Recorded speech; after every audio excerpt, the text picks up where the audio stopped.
1장 1절부터 8절까지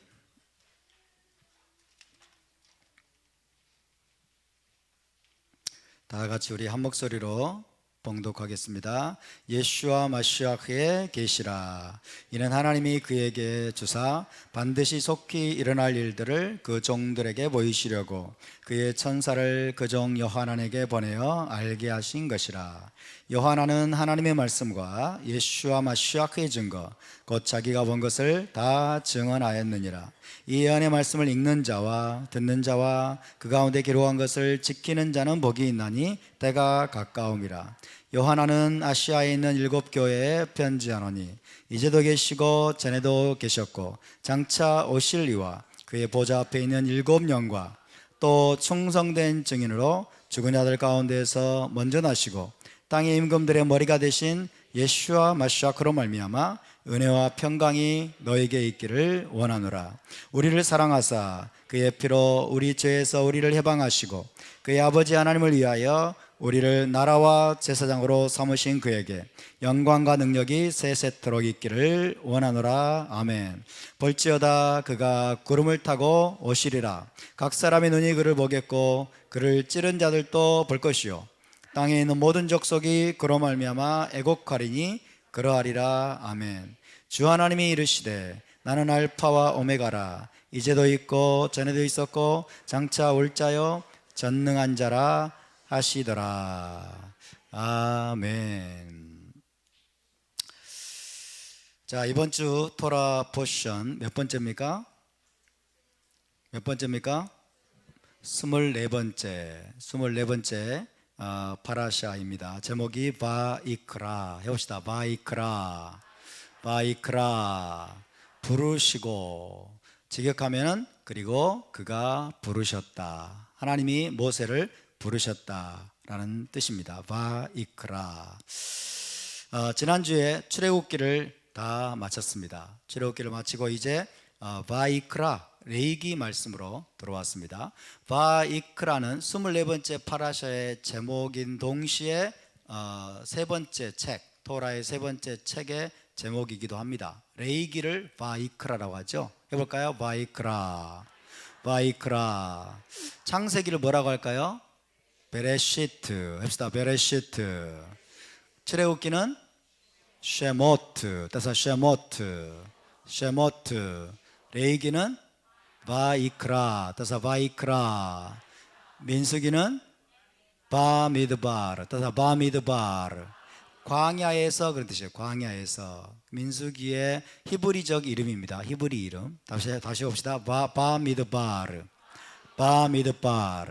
신명기는 데바림. 따서 데바림 뭐예요? 말씀들이죠. 말씀들. 그래서 신명기의 히브리 이름이 데바림이 되겠습니다. 그래서 이 모세오경 정도는 우리가 히브리 이름으로 알아두면 좋을 것입니다.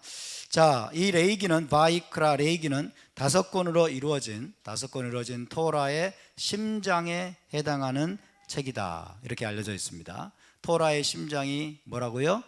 바이크라. 앞에 2권이 있습니다. 창세기, 출애굽기. 뒤에도 2권이 있습니다. 민수기, 신명기. 그 다음에 중앙에 뭐가 있어요? 레이기가 있습니다. 바이크라. 가장 중요한 책, 토라의 심장. 그래서 어렸을 때부터 어린아이에게 가장 먼저 암송을 시키는 책, 이것이 뭐예요? 바이크라 레이기 말씀입니다. 할렐루야. 토라의 심장에 해당하는 이 책을 여러분 사랑하시기 바랍니다. 헬라적인 관점으로 보면 가장 어렵습니다. 가장 난해합니다. 가장 읽기 싫습니다. 그러나 히브리 관점으로 보면 유대인들이 가장 사랑했던, 가장 소중하게 여겼던 토라의 심장, 이 책이 바로 바이크라 레이기입니다. 아멘. 자, 구원의 목적, 출애굽의 목적은 하나님만을 섬기고 예배하는 예배자를 만드는 것입니다. 하나님만을 섬기는 예배자, 다시 말하면 제사장 나라를 만드는 것인데, 제사장 나라를 만들기 위해서는 제사장 훈련 매뉴얼이 필요합니다. 제사장 훈련 매뉴얼이 바로 이 레이기입니다. 레위기는 제사장 훈련 매뉴얼임을 기억하시기 바랍니다. 여러분 제사장으로 세워지기를 원하십니까? 하나님의 제사장 되기를 원하십니까? 그렇다면 레위기를 사랑해야 될 줄로 믿습니다. 부지런히 레위기를 공부해야 될 줄로 믿습니다. 우리에게 제사장 매뉴얼이 주어졌습니다. 제사장 훈련 매뉴얼이 주어져 있습니다. 그래서 레위기를 우리가 부지런히 읽고 공부하고 또 암송하고 배워야 될 줄로 믿습니다. 제사장들에게 가장 중요한 요구사항이 있다면 뭘까요? 한 단어로 거룩입니다. 거룩. 제사장들에게 가장 중요한 요구사항, 그것은 하나님의 요구사항은 거룩입니다. 히브리어로 코데시, 답사 코데시, 코데시, 거룩입니다. 거룩. 그래서 대제사장 이마에 뭐가 써져 있어요? 코데시 라도나이. 코데시 라도나이라고 왜 이마에 쓰게 하셨을까요? 코데시 라도나이라고 이마에 써놨습니다. 모두가 볼 수 있도록, 그렇죠? 모든 이스라엘이 볼 수 있도록. 이것이 제사장의 부르심이구나, 이것이 제사장에게 요구되는 하나님의 요구사항이구나 라는 것들을 온 이스라엘에게 보여주고 교육하도록 하기 위한 것입니다. 코데시 라도나이, 여호와께 거룩, 여호와께 성결, 그것이 제사장의 삶이어야 됨을 믿으시기 바랍니다. 그것이 우리에게 요구되는 것입니다. 그래서 여러분 이 거룩한 제사장 훈련 매뉴얼로 주신 이 레위기를 부지런히 여러분 읽으시고 사랑하시길 바랍니다. 따라서 레위기의 핵심 구절은 뭐예요? 내가 거룩하니 너희도 거룩할지어다. 레위기 11장 45절입니다. 45절. 내가 거룩하니 너희도 거룩할지어다. 거룩은 뭐예요? 하나님입니다. 거룩은 하나님께 속한 것입니다. 내가 거룩하니 너희도 거룩할지어다. 우리가 하나님처럼 되라는 것입니다. 아멘. 저와 여러분이 하나님처럼 되어야 될 줄로 믿습니다. 우리는 하나님을 흉내내야 될 줄로 믿습니다. 하나님을 본받아야 될 줄로 믿습니다. 이 땅에서 우리가 하나님의 삶을 살아내야 되는 것입니다. 그것이 거룩입니다. 내가 거룩하니 너희도 거룩할지어다. 그래서 구원받은 하나님의 백성이 일평생 추구하고 훈련해야 될 것은 거룩의 훈련입니다. 거룩의 훈련. 어떻게 하면 거룩을 이룰 것인가? 어떻게 하면 거룩의 삶을 살 것인가? 어떻게 하면 거룩한 제사장으로 우리가 준비되어서 일어날 것인가? 이것을 가지고 우리가 일평생 추구하고 씨름하고 애를 쓰고 기도하고 몸부림쳐야 될 줄로 믿습니다. 오늘날 애석하게도 교회는 거룩을 잃어버렸습니다. 거룩을 잃어버렸습니다. 세속주의가 교회 안에 너무나 많이 밀려들었어요. 무엇이 거룩인지 개념조차 잃어버렸습니다. 거룩의 개념조차 잃어버렸어요. 이것이 오늘날의 비극입니다. 이것이 오늘날의 비극이에요. 세상과 여러분 조금씩 타협한 결과입니다. 조금씩 문을 열어준 결과입니다. 이 정도는 괜찮겠지, 이 정도는 괜찮겠지. 그러면서 여러분 세상적인 사고방식과 세상의 문화들, 세상의 풍조들을 조금씩 받아들인 결과입니다. 연예인들을 초청해서 집회를 합니다. 여러분 연예인들을 초청해서 집회를 하면서 막 쇼를 하고 댄스를 추고 막 이런 세상의 문화들이 교회 안으로 조금씩 침투해 들어오고 헬라적인 사고방식들이 교회 안에 침투해 들어온 결과 교회는 거룩을 잃어버렸습니다. 가장 중요한 부르심을, 가장 핵심적인 부르심을, 하나님이 우리에게 요구하시는 가장 핵심적인 요구사항을 교회는 오늘날 거의 잃어버렸다고 해도 과언이 아닙니다.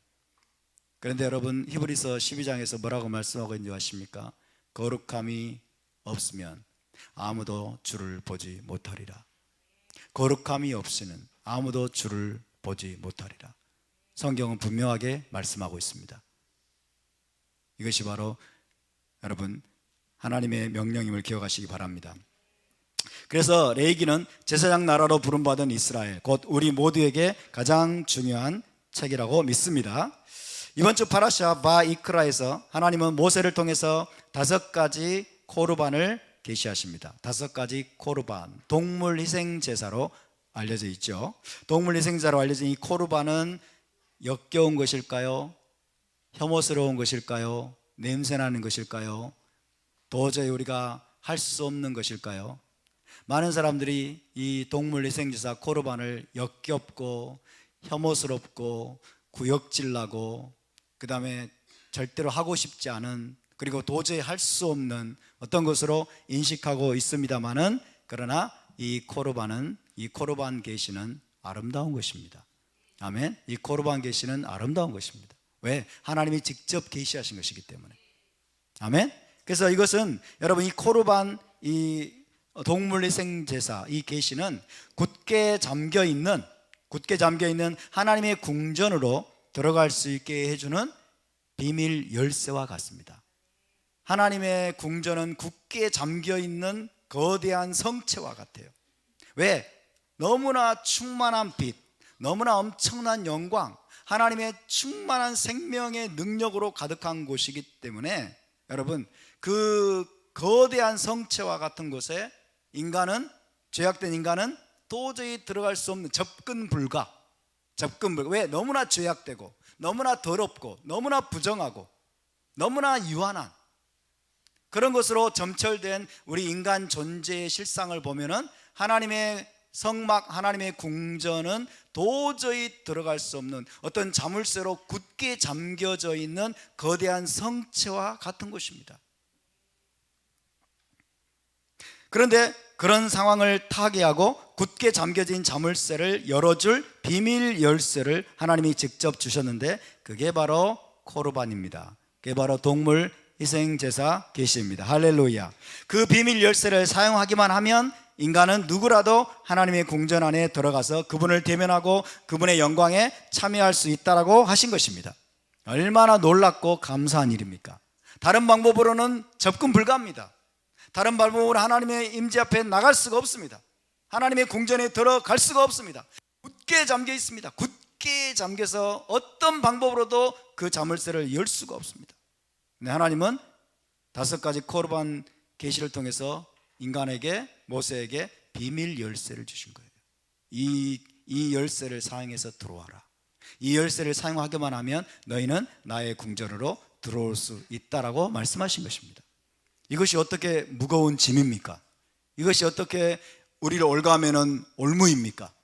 코르반 계시는, 동물희생자 계시는, 여러분, 이스라엘을 올가매는 올무도 아니고 속박도 아니고 무거운 짐도 아니라는 것을 기억하시기 바랍니다. 이것은 하나님의 영광 가운데로 우리를 이끌어 들어갈 수 있게 해주는 비밀 열쇠인 것입니다.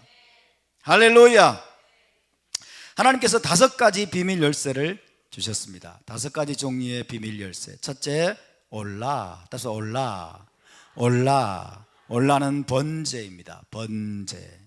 두 번째, 민하. 따라서 민하는 소제입니다. 곡식제물, 소제. 세 번째, 슐라밈. 따라서 슐라밈 화목제입니다. 네 번째, 하타트. 따라서 하타트 속죄제, 정결제입니다. 5번째, 아샴. 따라서 아샴은 속건제, 배상제물입니다.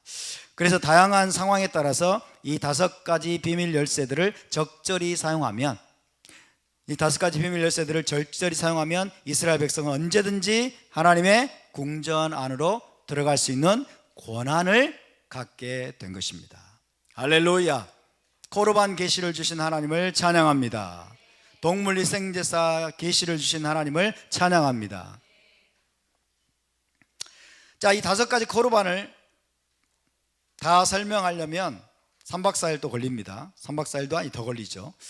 어쨌든 이 5가지 코르반을 다양한 방식으로 설명할 수 있지만은 오늘은 가장 중요한 2가지만을 말씀드리고 넘어가겠습니다. 첫 번째, 자, 바이크라에 계시된 이 5가지 코르반을 통해서 우리는 무엇보다도 우리 주 예수와를 보아야 합니다.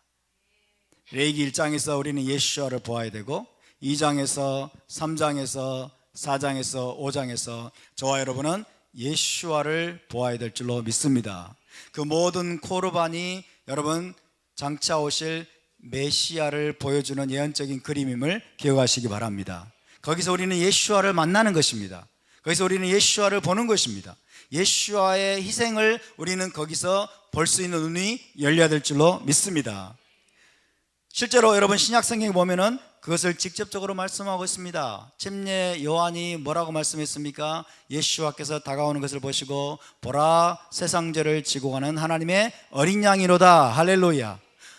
자, 번제물로 드려질 그 어린 양, 유월절 제물로 드려질 어린 양이 누구냐? 예수아가 바로 그분이시다 라고 말씀하는 것입니다. 로마서 3장 25절에서 이 예수아를 하나님이 그의 피로써 믿음으로 말미암는 화목제물로 세우셨으니 이는 하나님께서 길이 참으시는 중에 전에 지은 죄를 간과하심으로 자기의 의로우심을 나타내려 하심이니.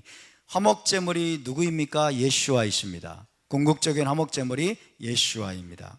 사도 요한도 요한일서 4장 10절에서 사랑은 여기 있으니 우리가 하나님을 사랑한 것이 아니요 하나님이 우리를 사랑하사 우리 죄를 속하기 위하여 화목제물로 그 아들을 보내셨음이니라. 할렐루야. 화목제물에 대한 하나님의 모든 계시들은 결국 진정한 화목제물로 오실 메시아를 보여주는 그림임을 기억하시기 바랍니다. 히브리서 9장 12절입니다. 염소와 송아지의 피로 하지 아니하고 오직 자기의 피로 영원한 속죄를 이루사 단번에 성소에 들어가셨느니라. 예수와 자신이 영원한 속죄 제물이 되셨다라고 말씀하십니다. 속죄 제물에 대한 계시, 레위기 4장에 나오는 속죄 제물에 대한 모든 그 계시들은 결국 누구를 우리에게 보여주기 위함입니까? 예수와를 보여주기 위함입니다. 아멘. 그래서 문자적으로 우리가 그 의미들을 하나하나 붙들고 우리가 성전에 만약 성전이 있다면 그대로 행하는 것도 중요하지만 더 중요한 것은 뭐냐면 그 모든 하나님의 계시들을 통해서 진정한 속죄 제물 되신 예수와를 우리가 보는 것입니다. 그 예수와를 만나는 것입니다. 할렐루야. 이사야서 53장 10절입니다. 여호와께서 그에게 상함을 받게 하시기를 원하사 질고를 당하게 하셨은즉 그의 영혼을 속건제물로 드리기에 이르면 그가 씨를 보게 되며 그의 날은 길 것이요 또 그의 손으로 여호와께서 기뻐하시는 뜻을 성취하리로다 라고 말씀합니다. 장차 오실 메시아가 자기의 영혼을 무엇으로 드릴 것이다? 속건제물로 드리실 것이다. 레위기에 속건제물이 안 나오면은 레위기의 속건제물이 계시가 없다면 여러분 메시아께서 장차 속건제물로 자기 영혼을 드릴 것이라는 말씀이 무슨 말인지 알까요 모를까요? 알 수가 없는 겁니다. 알 수가 없는. 장차 오실 메시아께서 여러분 번제물로 화목제물로 속죄제물로 속건제물로 자기 자신을 여러분 십자가에서 드리실 터인데 레위기 1장 바이크라에 이미 희생제사의 코르반의 계시가 없다면 그게 무슨 의미인지를 알 수가 없는 겁니다. 그게 무슨 의미인지를 알 수가 없는 거예요. 그래서 우리는 바이크라에 나오는 코르반 계시를 통해서 여러분 메시아가 어떤 분인지, 메시아가 장차 오셔서 어떻게 번제물이 되시고 여러분 속죄제물이 되시고 속건제물이 되시고 화목제물이 되실 것인지 그 선명한 그림을 우리가 볼 수 있게 되길 바라고 그 모든 장들을 통해서 우리가 예수와를 만날 수 있게 되길 바랍니다. 할렐루야. 자, 그래서 이 코르반 계시의 가장 중요한 목적은 장차 오실 메시아 예수와를 보여주기 위한 것입니다. 그래서 우리가 이것을 깨달아야만이 예수와께서 이 땅에 오신 진짜 목적을 놓치지 않게 될 것입니다. 두 번째로 바이크라에 계시된 다섯 가지 코르반은 우리 자신의 모습을 보여주는 것입니다. 우리 자신의 모습을 보여주는 것입니다. 이것을 우리가 놓치지 말아야 됩니다. 다시 말하면 우리가 그렇게 하나님의 제단에 거룩한 코르반으로 드려져야 함을 보여주는 것입니다. 소와 양과 염소가 대신해서 죽지만은 대신해서 드려지지만은 사실은 뭐예요? 우리의 생명을 드리는 겁니다. 우리의 생명이 거룩한 코르반으로 드려져야 되는 것입니다. 소나 양이나 염소가 아니라 진짜로 우리가 하나님 앞에 올려드려야 될 것은 진짜로 하나님께 드려져야 될 것은 우리의 생명이고 우리의 헌신이고 우리의 충성이고 우리의 사랑인 것입니다. 나를 드려야 되는 것입니다. 아멘. 모든 코르반 계시에 여러분 그 모든 계시 속에서 저와 여러분은 우리 자신을 보아야 됩니다. 우리 자신을 보아야 됩니다. 우리의 생명과 우리의 순종을 하나님의 제단에 드려야 될 줄로 믿습니다. 그래서 사도 바울은 로마서 12장 1절에서 그러므로 형제들아 내가 하나님의 모든 자비하심으로 너희를 권하노니 너희 몸을 하나님이 기뻐하시는 거룩한 산 제물로 드리라. 이는 너희가 드릴 영적 예배니라 라고 고면했습니다. 너희 몸을 하나님이 기뻐하시는 거룩한 산제물로 드리라. 거룩한 산제물, 히브리어로 코르반 하이 베 카도시, 코르반 하이 베 카도시. 하나님 앞에 우리가 드릴 코르반은 무엇입니까? 너희 몸을 그랬어요. 너희 몸을. 이 몸이란 말은 몸뚱아리만 드리라는 뜻이 아니에요. 너희 몸을 드려하니까 이 몸뚱아리를 받을 수 이게 아니고, 하나님 몸뚱아리에 뭐가 필요하겠어요? 그죠? 너희 자신을 그 말이에요. 너희 자신을 혹은 너희 영혼을, 너희 온 존재를, 너희 영혼을, 너희 자신을 코르반 하이로 하나님 앞에 올려드려라 라고 말씀하는 겁니다. 우리가 하나님 앞에 올려드려야 될 진정한 코르반은 여러분 우리의 영혼입니다. 우리 자신입니다. 우리의 생명입니다. 우리의 전 존재를 하나님 앞에 거룩한 코르반으로 올려드려야 될 줄로 믿습니다. 그래서 우리는 어떻게 기도해야 되겠습니까? 주님, 나를 드리기 원합니다. 나를 거룩한 산제물로 받아주시옵소서. 주님, 나의 온 존재와 나의 영혼을 거룩한 코르반으로 받아주시옵소서. 그런 기도를 우리가 드려야 될 줄로 믿습니다. 하나님은 나를 원하십니다. 하나님은 내 영혼을 원하십니다. 하나님은 저와 여러분의 생명을 원하십니다. 하나님 우리의 전부를 원하시는 겁니다. 하나님은 소나 양이나 염소나 이런 것들이 필요하신 분이 아니에요. 하나님은 소나 양과 염소를 통해서 하나님 앞으로 올려지는 우리의 네페시, 우리의 생명, 우리의 헌신, 우리의 순종을 하나님은 향기로운 예물로 받으시길 원하시는 것입니다. 아멘. 그래서 우리가 이 코르반 계시를 통해서 이 두 가지를 절대로 놓치지 않기를 바랍니다. 그래서 코르반 계시, 하나님이 주신 모든 계시를 속에서 우리는 먼저 예수아를 발견해야 됩니다. 예수아가 우리의 번제물이고, 그분이 소제물이고, 그분이 화목제물이고, 그분이 여러분 속죄제물, 속건제물로 십자가에서 이미 죽으셨음을 우리가 기억할 수 있기를 바랍니다. 또한 하나님 앞에 우리가 진정으로 드려야 될 것은 소나 양이나 동물이 아니라 우리의 영혼이, 우리의 생명이, 우리의 전 존재가 하나님 앞에 거룩한 산제물로 드려져야 된다는 것을 기억하시기 바랍니다. 그래서 우리의 매일매일의 삶이 여러분 거룩한 코르반으로 하나님 앞에 드려지는 삶을 살 수 있게 되기를 바랍니다.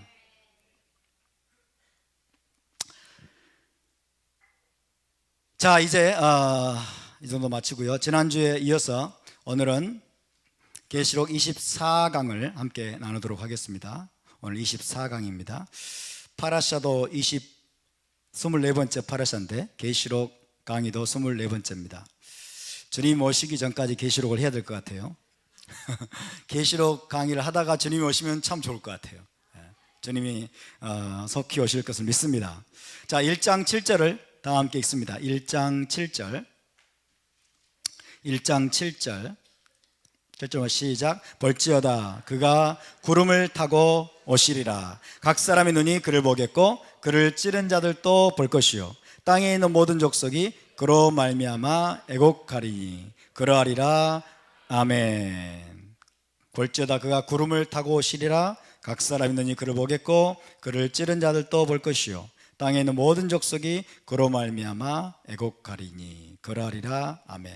이 말씀은 타나크의 두 구절에서 가져왔다고 말씀을 드렸습니다. 어디와 어디입니까? 다니엘서 7장과 스가랴 12장이죠. 다시 스가랴 12장으로 한번 가볼까요? 스가랴 12장 10절부터 보겠습니다. 스가랴는 구약성경 마지막에서 두 번째 책입니다. 스가랴 12장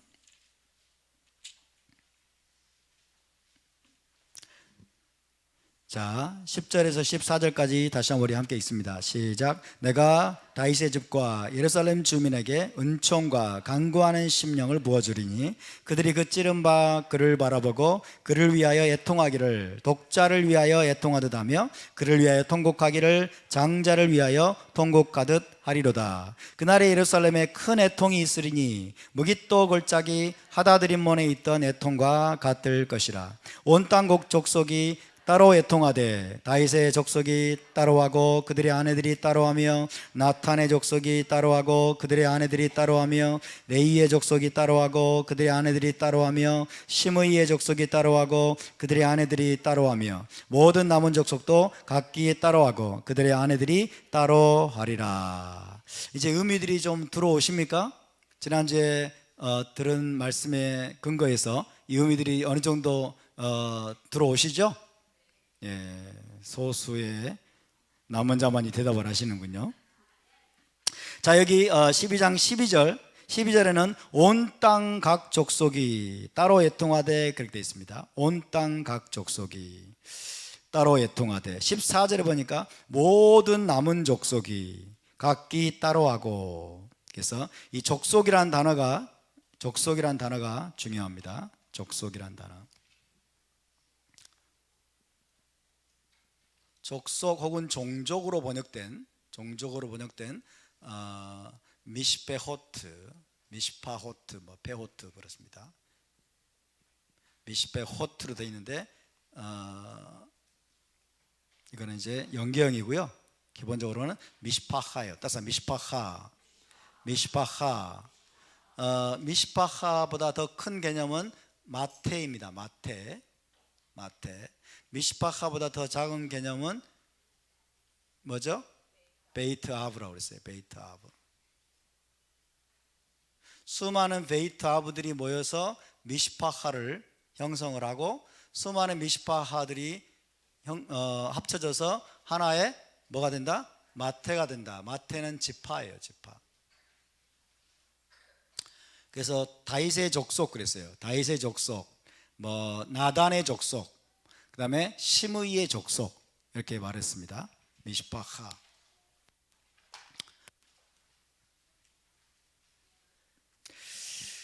자, 여기서 온 땅 각 족속, 온 땅 각 족속과 모든 남은 족속, 온 땅 각 족속과 모든 남은 족속은 지구상에 있는 모든 민족을 가리키는 것이 아니라고 그랬죠. 지구상에 있는 모든 족속을 가리키는 것이 아니라 모든 유대인 족속들, 모든 유대인 미시파호트입니다. 모든 유대인들, 특별히 여기 뭐예요? 다윗 족속, 그다음에 레이 족속 이렇게 돼 있죠. 모든 유대인 족속들을 가리킨다고 말씀을 드렸습니다. 마태복음 24장 30절로 가보겠습니다. 예수와께서 그 말씀을 인용하셨는데, 마태복음 24장 30절. 자, 그때 인자의 징조가 하늘에서 보이겠고 그때 땅의 모든 족속들이 통곡하며 그들이 인자가 구름을 타고 능력과 큰 영광으로 오는 것을 보리라. 이렇게 말씀하셨어요. 예수와께서 말씀하셨는데 땅의 모든 족속들이 통곡하며 그랬어요. 땅의 모든 족속들이 통곡하며 그들이 인자가 구름을 타고 능력과 큰 영광으로 오는 것을 보리라. 자, 여러분, 예수와께서 땅의 모든 족속들이 통곡하며 인자가 큰 능력과 영광으로 오는 것을 보리라 라고 말씀하셨을 때에는 예수와께서 그냥 느닷없이 하신 말씀이 아니고 뭐예요? 스가랴 12장에서 인용하신 말씀이죠. 그렇죠? 스가랴 12장에서 인용하신 말씀이니까 땅의 모든 족속이 통곡하며, 지금 대부분의 크리스찬들은 땅의 모든 족속들이 통곡하면서 예수와께서 재림하는 모습을 볼 거라고 하면은 지구 사방 끝에 있는 모든 사람들을 생각합니다. 그렇죠? 지구 동에서 서해 끝까지, 유럽에서 아프리카, 그 다음에 아시아, 그 다음에 남미, 북미 있는 모든 땅에 있는 모든 사람들, 각 민족들이 전부 다 예수와가 오는 걸 보면서 통곡할 것이라고 생각을 하는 거예요. 근데 우리 주님은 그 말씀을 하시는 것이 아닙니다. 스가랴 12장 말씀을 인용하는 것은 뭐예요? 유대인들 대상으로 하는 말씀이에요. 그렇죠? 유다 지파의 유대인들 안에 있는 모든 미시파하들, 모든 미시페호트, 모든 족속들이, 땅의 모든 이스라엘 땅에, 특별히 이스라엘 땅에 있는 모든 유대인 족속들이 여러분 오실 메시아를 보면서, 재림 메시아를 보면서 통곡할 것을 말씀하고 있는 것입니다. 아멘입니까? 성경은 기본적으로 유대인 중심적으로 기록됐습니다. 유대인들을 대상으로 기록됐습니다. 예수와께서 이 말씀을 하시는 것도 유대인 제자들에게 지금 하시는 말씀이라는 사실을 우리가 기억해야 되겠습니다. 자, 다시 한번 계시록 1장 7절로 가겠습니다. 계시록 1장 7절을 다시 한번 보겠습니다. 볼지어다 그가 구름을 타고 오시리라. 각 사람의 눈이 그를 보겠고 그를 찌른 자들도 볼 것이요 땅에 있는 모든 족속이 그로 말미암아 애곡하리니 그러하리라. 아멘. 각 사람의 눈이 그를 보겠고 그 다음에 그를 찌른 자들도 볼 것이요 땅에 있는 모든 족속이 그로 말미암아 애곡하리니 그러하리라. 이 말씀도 어디서 가져온 거예요? 스가랴 12장에서 가져온 겁니다. 스가랴 12장에서 가져온 거예요. 자, 그렇다면 여러분, 각 사람의 눈이 그를 보겠고 그랬어요. 각 사람의 눈이 그를 보겠고 그러면 우리는 지구상에 있는 모든 사람들을 생각합니다. 지구상에 있는 모든 민족, 모든 나라, 모든 족속들이 예수와께서 재림하시는 모습을 볼 것이요 라고 생각을 합니다. 땅에 있는 모든 족속이 그로 말미암아 애곡하리니, 이것도 땅에 있는 모든 족속, 지구상에 있는 모든 민족, 모든 나라, 모든 족속들이 다 예수와를 보면서 재림하시는 분을 보시면서 애곡할 것이라고 생각을 합니다. 그러나 스가랴 12장 말씀은 그런 의미가 일단은 아닙니다. 그래서 1차적으로는 뭐다? 이스라엘 땅에 거주하는 모든 유대인들을 가리키는 표현이다. 하나님의 언약 백성인 유대인 공동체가 초점입니다. 유대인 공동체가 초점입니다. 물론 그 사건으로 인해서 전 지구적인 파급 효과는 있을 것입니다. 전 지구적인 파급 효과는 있을 것이고 하나님의 아들 예수와께서 재림하셨다는 소식이 전 지구로 빠르게 퍼져갈 겁니다. 빠르게 퍼져갈 것이고, 그리고 지구상에 있는 모든 사람들이 빠른 속도로 회개하고 여러분 하나님을 예수와를 영접하게 될 것입니다. 아멘. 그러나 예수와께 재림하시는 순간에 하늘 이 끝에서 땅 끝까지 그냥 동에서 번개가 번쩍임 같이 오신다고 하니까 지구 이 끝에서 저 끝까지 모든 나라, 모든 족속, 모든 민족이 주님이 재림하시는 모습을 보면서 통곡하고 애곡하고 가슴을 치고 그럴 것이라고 생각하는 막연한 생각, 그게 가능합니까? 그게 가능한가요? 물리적으로 가능합니까? 불가능하죠? 근데 전부 다 그렇게 생각하고 있어. 여러분도 과거에 그렇게 생각했죠? 솔직히 전부 다 그렇게 생각하고 있는 거예요. 너무 터무니없는 거예요. 여러분, 예수와께서 하늘에서 여러분 오시는데 어디로 오시면 그게 가능할까요?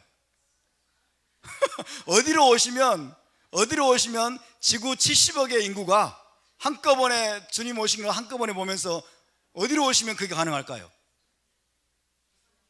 가능한 장소가 있습니까? 없습니다. 그래서 그거는 말도 안 되는 여러분 자기들 멋대로 그냥 상상 속에서 상상해낸 거예요. 말이 안 되는 겁니다. 우리 주님은 어디로 오실까요? 이스라엘 땅으로 오십니다. 아멘. 중동 지방 이스라엘 땅으로 오세요. 이스라엘 땅으로. 그러니까 이스라엘 땅에 있는 유대인들이 다 보는 겁니다. 아멘. 이스라엘 땅으로 그분이 내려오신다면 미국에 있는 사람들은 못 보는 거예요. 남아메리카에 있는 브라질에 있는 사람들은 못 보는 거예요. 맞습니까? 못 봅니다. 말이 안 되는 거예요.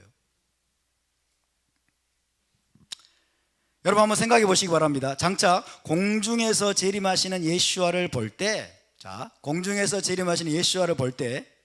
자기들이 거절함으로 인해서 십자가에 못 박혀 죽게 만들었다라고 생각할 사람들이 누구일까요? 하나님을 전혀 믿지 않는 전 세계 이방인들이 그렇게 생각할까요? 아니면 유대인들일까요? 자기들이 또 거절하고 십자가에 죽게 했다는 사실 때문에 가슴을 치면서 애통할 사람들이 하나님을 전혀 믿지 않는 전 세계 이방인들일까요? 아니면 유대인들일까요? 하나님을 전혀 인정하지도 않고 믿지도 않고 않았던 무신론자들 굉장히 많습니다. 그런 사람들이 하루아침에 그분을 본다고 합시다. 동시다발적으로 자기 있는 곳에서 그분을 볼 때 여러분 그분이 내가 그분을 십자가에 못 박아 죽였구나라고 깨닫고 가슴을 치면서 통곡하고 애곡할 가능성이 있을까요? 없습니다.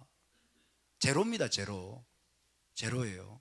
재림하시는 예수와를 보면서, 재림하시는 메시아를 보면서 우리가 저 찌른 분인데 우리와 우리 조상들이 저분을 찔러서 십자가에 못 박아 죽게 만들었구나라는 것을 즉시 깨닫고, 그리고 가슴을 치면서 여러분 정말 전무후무한 통곡을 하고 애통을 할 수 있는 여러분 가능성이 있는 민족은 유대인밖에 없습니다.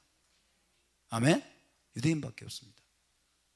그러니까 오늘 이 시간 이후로부터 땅의 모든 족속이 여러분 그분이 오시는 모습을 다 볼 것이고 애곡하고 통곡할 것이라고 하는 이 말씀을 지구상에 있는 모든 나라, 모든 민족, 모든 사람이라고 생각을 싹 지우시기 바랍니다. 그런 의미가 아닙니다, 여러분. 그런 의미가 아닙니다. 스가랴 12장의 맥락, 컨텍스트에서 보면, 히브리 관점으로 보면 그것은 이스라엘 땅에 있는 유대인 공동체를 말하는 거예요. 이스라엘 땅에 있는 유대인 공동체의 모든 미시파하들이, 모든 족속들이, 종족들이 여러분 자기들이 2000년 동안 거절하고 그래서 십자가에 찔려서 죽게 만들었던 바로 그분이 세상에 이스라엘의 메시아였다니 하면서 장자를 잃어버릴 때 그 통곡처럼, 독자를 잃어버렸을 때 그 통곡처럼 애곡하고 통곡하면서 회개하고 그분을 영접하게 될 것이라는 말씀의 의미인 것입니다. 아멘입니까? 100% 유대인들입니다. 100%. 그래서 이 계시록 1장 7절은 스가랴 12장을 창조적으로 인용한 말씀입니다. 그러나 우리가 아까 말씀드린 것처럼 놓치지 말아야 될 것은 예수와의 재림과 온 유대인의 공동체적인 회개는 지구상에 거주하는 모든 나라와 모든 민족에게 영향을 줄 것입니다. 그 소식이 빠른 속도로 퍼질 겁니다. 그렇죠? 그 소식이 빠른 속도로, 요즘은 뭐 카톡으로 그다음에 SNS로 막 엄청나게 빠르게 전파가 되지 않습니까? 순식간에. 그렇죠? 그래서 급속도로 빠른 속도로 퍼져서 여러분 하나님이 나타나셨다고 하는데, 하나님의 아들 예수가 구름을 타고 나타나셨는데 회개하지 않을 자들이 있겠습니까? 끝까지 물론 이스라엘을 대적할 무리들이 있습니다. 아마겟돈 전쟁에서 이스라엘을 없애버리려고, 여러분 하나님의 백성을 파괴하려고 적그리스도의 군대에 속한 자들, 물론 주님은 그들을 다 멸하실 것입니다. 그들을 멸하시겠지만은 그들을 제외하고 나머지 지구상에 있는 모든 나라, 모든 족속들이 결국 여러분 회개하고 여러분 이스라엘의 하나님을 영접하고 섬기게 되는 그 신앙으로 돌아오게 될 것입니다. 아멘. 돌아오게 될 것이지만 그러나 동시다발적으로 그들이 다 볼 것이다, 그런 뜻은 결코 아니라는 사실을 기억해야 될 것입니다. 자, 이것이 바로 모든 예언적인 시나리오의 최종 결말입니다. 그렇기 때문에 지금 7절 말씀을 사도 요한이 하고 있는 이유가 뭐예요? 볼지어다 그가 구름을 타고 오시리라. 각 사람이 눈이 그를 보겠고 그를 찌른 자들도 볼 것이요 땅에 있는 모든 족속이 그로 말미암아 애곡하리니 그러하리라. 아멘. 자, 마지막 인류 역사의 결말이 이렇게 결말 지어질 것이기 때문에 극심한 로마 제국의 핍박과 그 다음에 공격과 고난에 시달리는 너희가 끝까지 포기하지 말고 끝까지 인내하면서 너희 믿음의 담대함을 버리지 말고 힘써 싸우라고 하는 사도 요한의 무언의 메시지가 이 속에 담겨 있는 것입니다. 아멘. 자, 이제 7절 앞부분을 좀 보겠습니다. 7절 앞부분을 보시면 볼지어다 그가 구름을 타고 오시리라. 볼지어다 그가 구름을 타고 오시리라.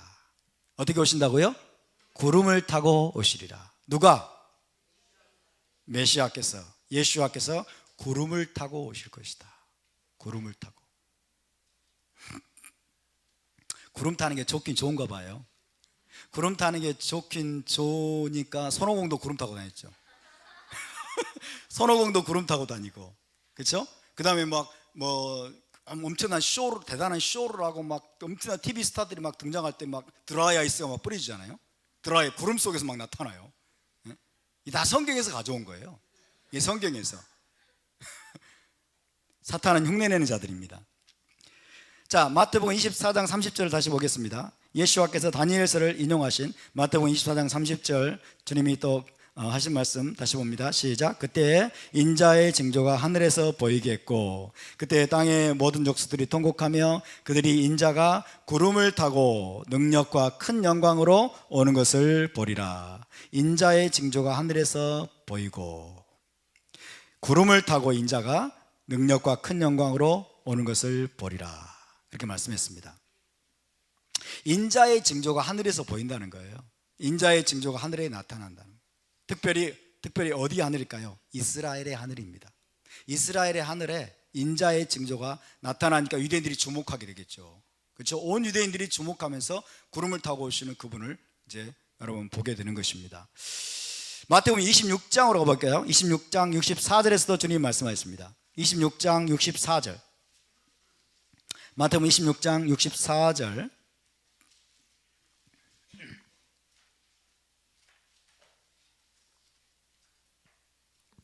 자, 함께 있습니다. 시작. 예수와께서 이르시되 내가 말하였느니라. 그러나 내가 너희에게 이르노니 이후에 인자가 권능의 우편에 앉아 있는 것과 하늘 구름을 타고 오는 것을 너희가 보리라 하시니, 하늘 구름을 타고 오는 것을 너희가 보리라. 할렐루야. 하늘 구름을 타고 인자가 오시는 것을 보리라. 이 말씀이 도대체 무슨 의미일까요? 이 말씀이 무슨 의미인지 알기 위해서는 이 말씀의 출처가 되는 말씀으로 가봐야 되겠습니다. 이 말씀, 예수께서는 지금 이 말씀을 인용하고 계세요. 사도 요한도 지금 인용하고 있습니다. 자, 예수와 1세기 사도들이 사용하던 성경은 무엇이었을까요? 신약 성경이었을까요? 신약 성경은 없었습니다, 그때. 그렇죠? 예수와 1세기 사도들이 사용했던 성경은 신약 성경이 아니고 타나크입니다. 그렇죠? 타나크에서 지금 자기들이 사용하는 성경에서 이걸 인용하고 있어요. 예수와도 지금 인용해서 말씀하고 계세요. 그래서 원 출처로 한번 우리가 돌아가 보겠습니다. 원 출처가 다니엘서 7장. 자, 다니엘서 7장으로 가보겠습니다. 다니엘서 7장 9절에서 14절입니다. 다니엘서 7장 9절에서 14절. 천천히 한번 읽어보겠습니다. 다니엘서 7장 9절에서 14절.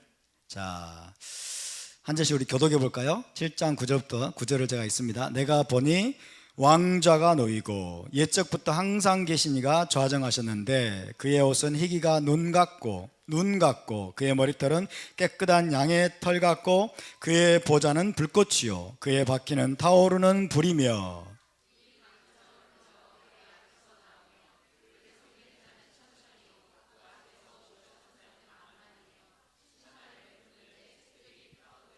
그때 내가 작은 뿔이 말하는 큰 목소리로 말미암아 주목하여 보는 사이에 짐승이 죽임을 당하고 그의 시체가 상한 바 되어 타오르는 불에 던져졌으며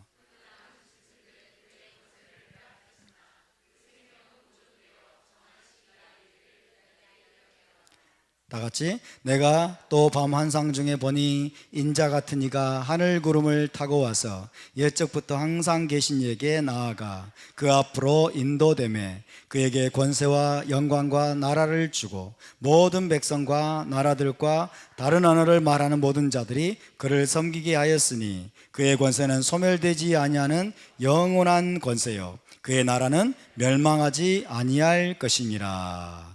할렐루야. 너무나 놀라운 말씀입니다. 굉장히 놀라운 말씀인데 하나하나 이 말씀의 의미들을 좀 설명을 하도록 하겠습니다. 시간이 좀 걸립니다. 이 말씀의 의미들을 우리가 하나하나 좀 알아야 되는데 먼저 9절 말씀에 보면 내가 보니 왕좌가 놓이고 라고 되어 있습니다.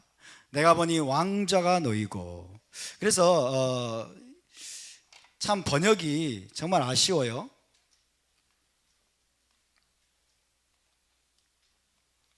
자, 번역본을 보면 영어로 한번 제가 보겠습니다. I watch it 이렇게 됩니다. I watch it till thrones were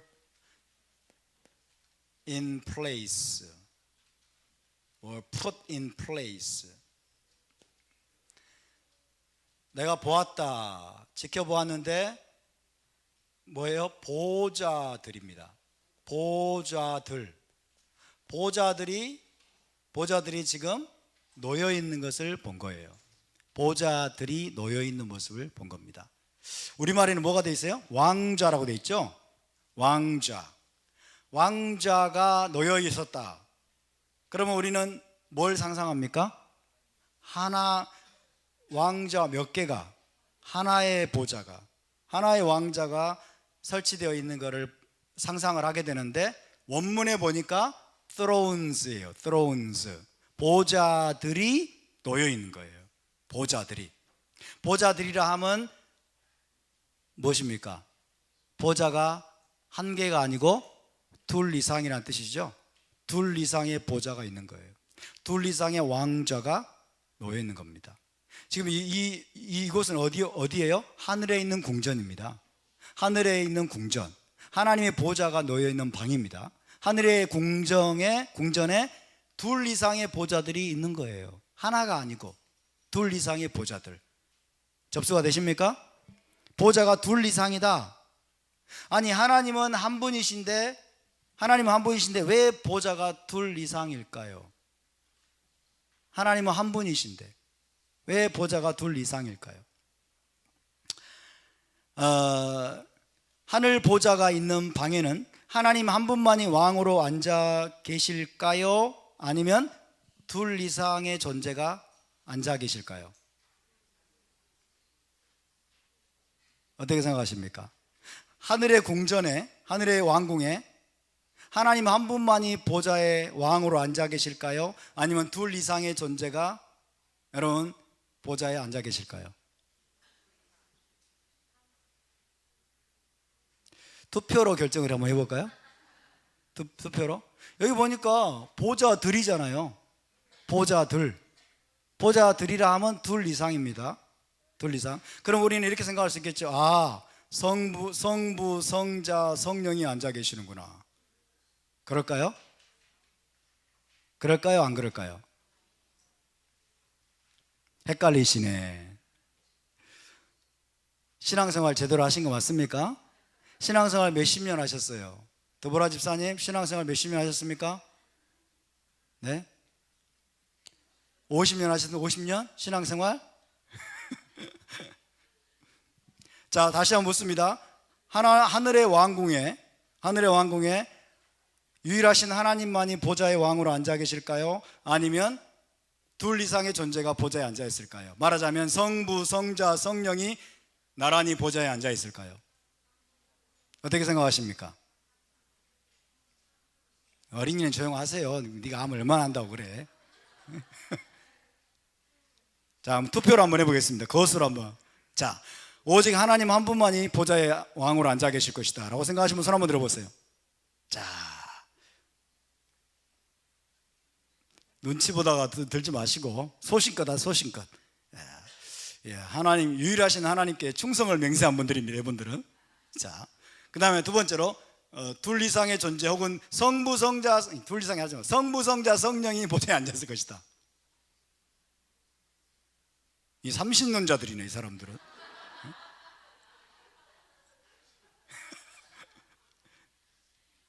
안 된 사람들은 뭡니까? 예? 또 다른 건 뭐예요? 24보좌들. 그건 아닙니다, 여기서는. 자, 먼저 하나님은 한 분이십니까? 네, 하나님은 한 분이십니다. 유일하신 참 하나님이십니다. 하나님은 하나이시고 한 분이시고 다른 신은 없습니다. 다른 신은 하나님만이 왕이십니다. 그러나 동시에 하나님은 그의 신적 대리자이신 아들, 즉 메시아를 통해서 자기를 나타내시고 메시아를 통해서 자기를 계시하시고 그를 통해서 말씀하시고 메시아를 통해서 지상에서 하나님의 모든 뜻을 이루시는 분임을 믿으십니까? 예, 하나님은 그런 분이십니다. 자, 성경에 따르면 하나님은 아버지와 아들과 성령으로 역사하시는 분이십니다. 하나님은 한 분이시지만 유일하신 참 하나님이시지만 아버지와 아들과 성령으로, 또 다른 말로 말하면 삼위일체적으로 역사하시는 분이십니까? 네, 맞습니다. 하나님은 그런 분이십니다. 우리는 성경의 하나님을 믿어야 됩니다.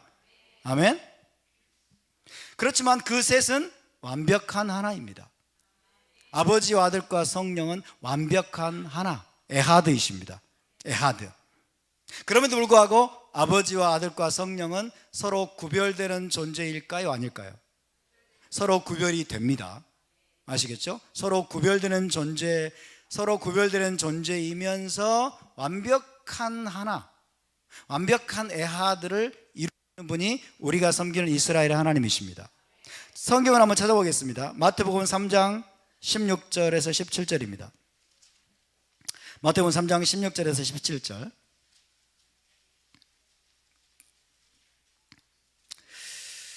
하나님을 일신론적으로 알고 있는 분들이 있어요. 일신론적으로 하나님은 하나다. 자, 마태복음 3장 16절 17절 시작. 예수와께서 세례를 받으시고 곧 물에서 올라오실새 하늘이 열리고 하나님의 성령이 비둘기같이 내려 자기 위에 임하심을 보시더니 하늘로부터 소리가 있어 말씀하시되 이는 내 사랑하는 아들이요 내 기뻐하는 자라 하시니라. 여러분, 요단강 지금 이 예수와께 세례를 받으신 이 현장에 대한 묘사, 이 부분은 아버지와 아들과 성령이 동시에 나타나신 구절입니다. 아버지와 아들과 성령이 동시에 나타나신 구절이에요. 그렇죠? 하늘에서 소리가 들렸습니다. 누구의 소리일까요? 아버지의 소리예요. 이는 내 사랑하는 아들이요 내 기뻐하는 자라. 그러면 아버지가 분명히 존재하고 아들이 존재한다는 말이 아니에요. 아들이 존재하죠? 구별되어 있습니까? 네, 구별된 존재예요, 여러분. 아니, 자기가 자기한테 이는 내 사랑하는 아들이요 내 기뻐하는 자라 할 수 있겠어요? 그렇죠? 아버지가 하늘에서 분명히 아들을 향해서 말씀하시고 예수아를 향해서 아들을 예수아라고 말씀하세요. 그 다음에 성령이 비둘기같이 자기에게 내려 임하는 것을 예수아께서 보셨다고 말씀했어요. 그러면 아버지와 아들과 성령이 서로 구별된 존재라는 것이 여기에 나타납니까? 나타납니까? 나타납니다. 분명히 서로 구별된 존재예요. 어느 하나가 하나를 집어삼켜버리는 게 아니에요. 어느 한 존재가 어느 하나 속에 여러분 뭐예요? 이렇게 흡수되어 버리는 게 아니란 얘기예요. 이해되시죠? 아버지와 아들과 성령이 분명히 구별되는 존재로 역사하시지만은 여러분 이분들은 완벽한 하나를 이루고 있습니다. 완벽한 일치를 이루고 있습니다. 능력과 신성과 권위에 있어서 영광에 있어서 이분들은 완벽한 하나이십니다. 어떤 불일치도 없습니다. 어떤 여러분 간격도 없고 분리됨도 없는 에하드이심을 기억하시기 바랍니다. 요한 1서로 한번 가보겠습니다. 요한 1서 5장 7절. 요한 1서 5장 7절.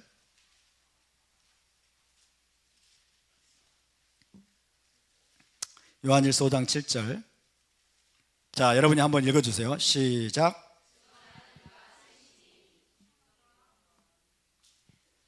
끝이에요? 증언하는 가 셋이니 이렇게 있죠? 킹 제임스 역으로 제가 읽어드리겠습니다. 킹 제임스 역본으로. 자, 잘 들어보세요. 하늘에 증언하는 세 분이 계시니 곧 아버지와 말씀과 성령이시라. 그런데 그 세 분은 하나이시니라. 이게 킹 제임스 역본입니다. 하늘에 증언하는 분이 몇 분이라고요? 세 분이시니 아버지와 말씀과 성령이시라.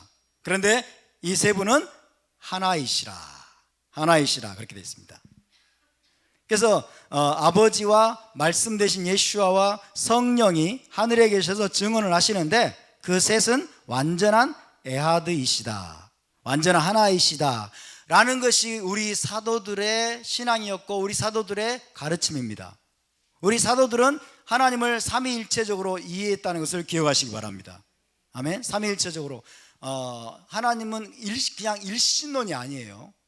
삼신론도 아닙니다. 삼신론도 아니고 일신론도 아닙니다.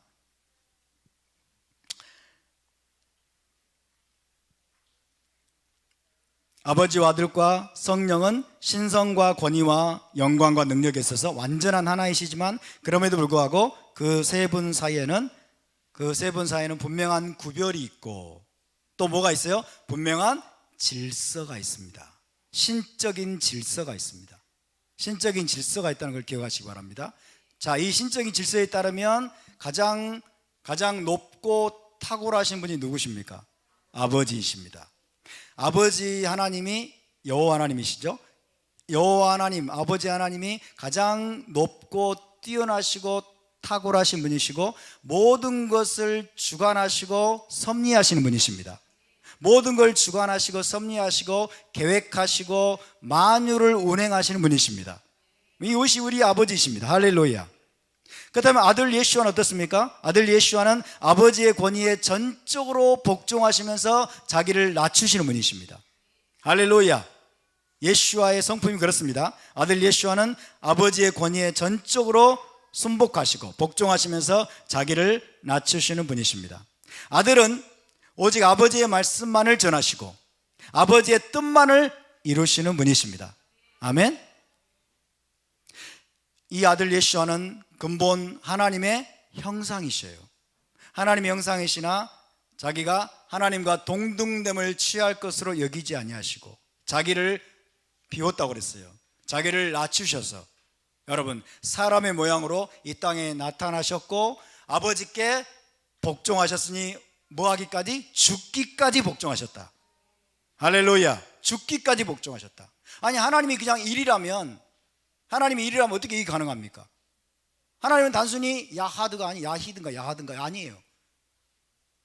아버지와 분명히 구별되는 아들이 존재합니다. 아멘. 그 아들이 아버지의 권위에 전적으로 복종하셨어요. 동등됨을 취할 것을 여기지 않으셨어요. 그리고 자기를 비우셨습니다. 자기를 낮춰서 사람의 모양으로 이 땅에 나타나셨어요. 그리고 죽기까지 아버지께 복종하셨어요. 할렐루야. 신적인 질서가 있습니다. 우리 아들은 바로 그런 분이십니다. 아들 예슈아는. 그 다음에 성령은 어떤 분일까요? 성령은 철저하게 자기를 나타내지 않으시는 분이십니다. 자기를 나타내지 않으시고 오직 예슈아만을 증거하시는 분이세요. 예슈아만을 높이고 예슈아만을 증거하고 그 다음에 모든 진리 가운데로 인도하시는 분이세요. 이게 성령님입니다. 성령은 자기를 나타내는 분이 아니에요. 요한복음 15장 26절을 한번 찾아보겠습니다. 요한복음 15장 26절 빠른 속도로 찾아봐 주세요. 15장 26절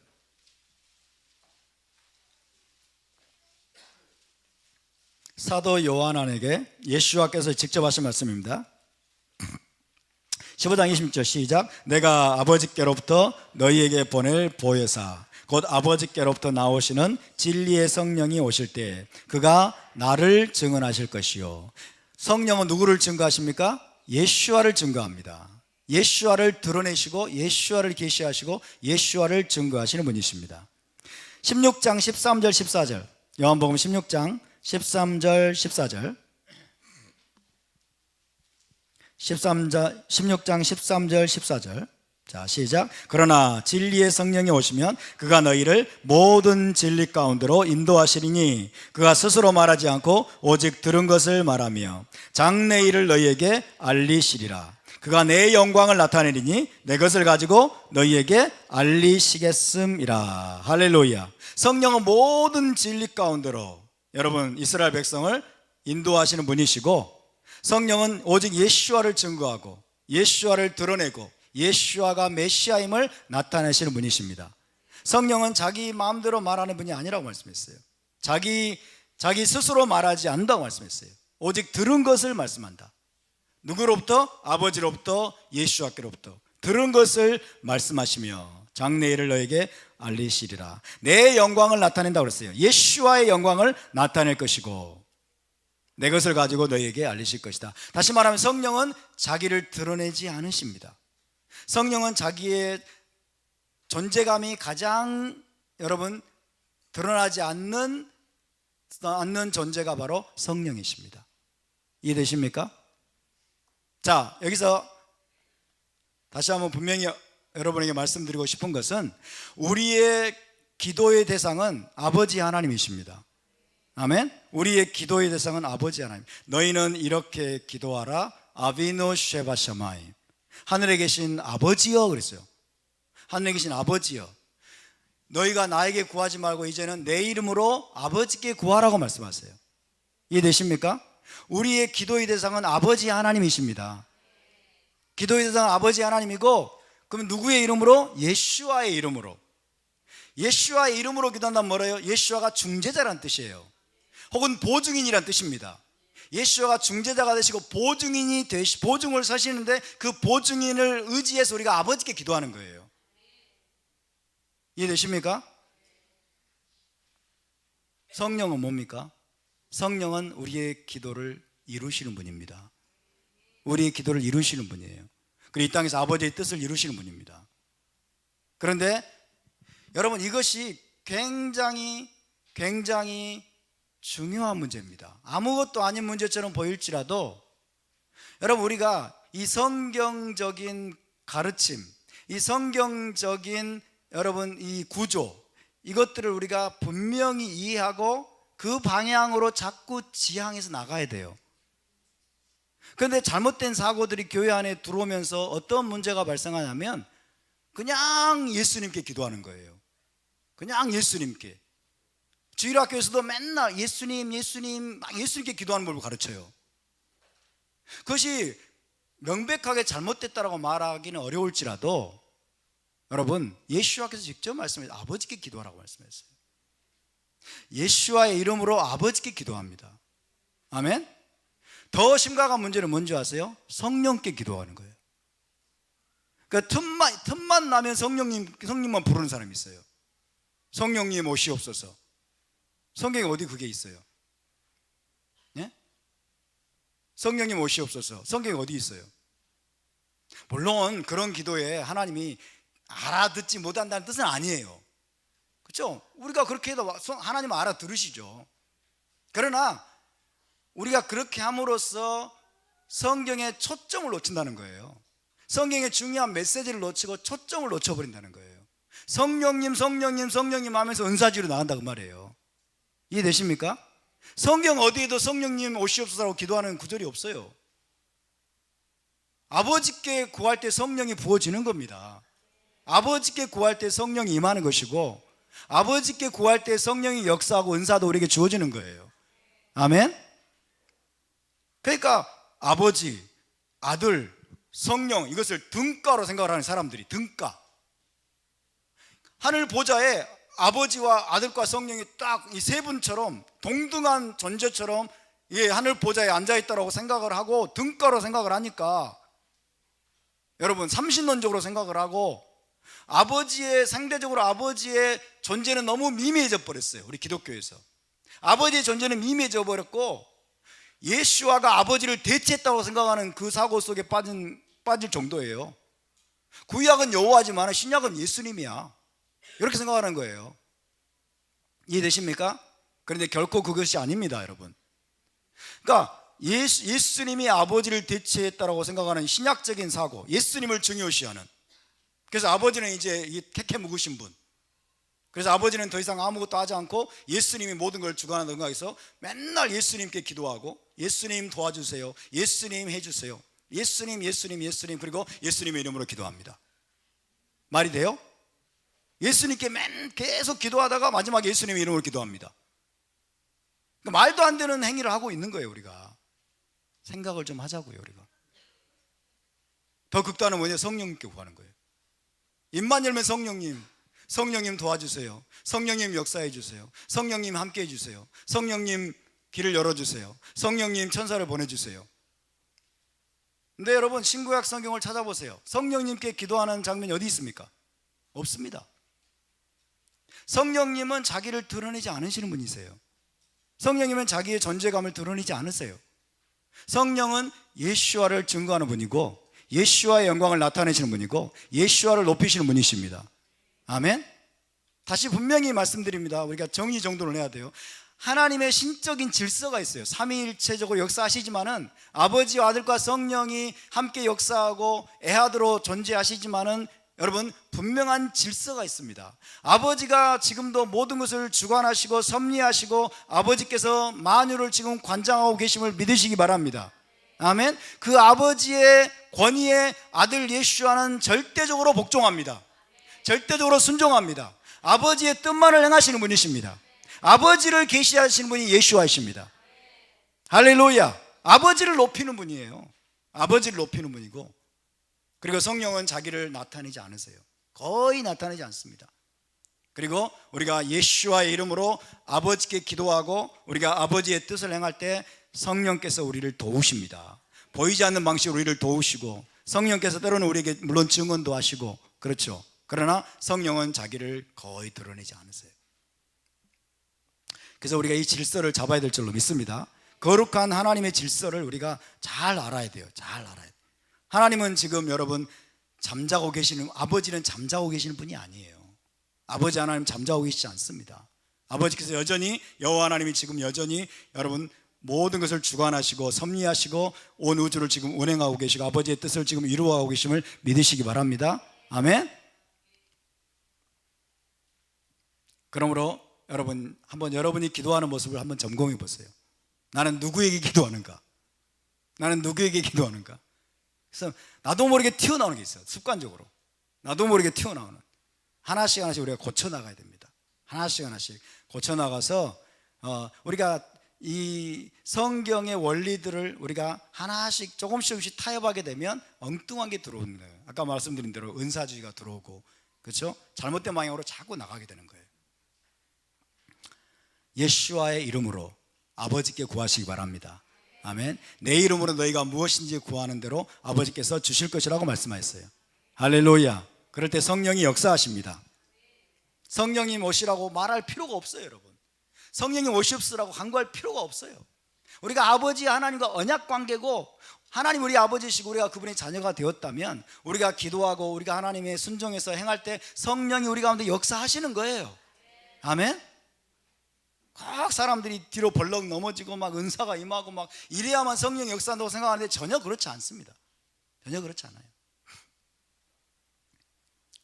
그러니까 과도하게 우리가 성령의 나타남을 원하고 과도하게 성령의 은사를 원하는 것도 성경의 초점에서 빗나간 거예요. 아멘입니까?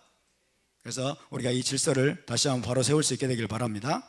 자, 그러면 다시 한번 질문을 던지겠습니다. 저 하늘 왕궁에는 아버지 하나님만이 보좌에 앉아 계실까요?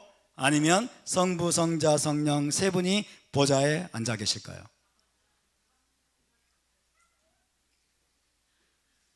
손을 들었어요? 대답하려고? 네, 대답해 보세요.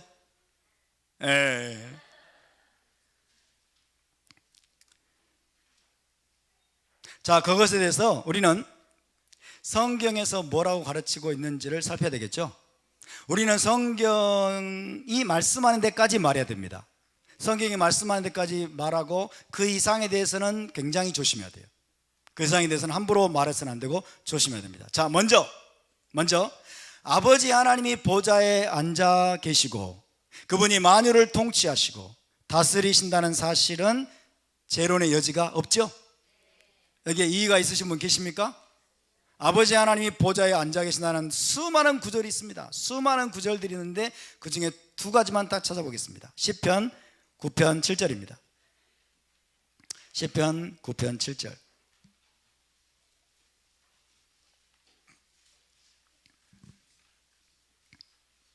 시편 9편 7절. 자, 함께 읽습니다. 시작. 여호와께서 영원히 앉으시며 심판을 위하여 보좌를 준비하셨도다. 할렐루야.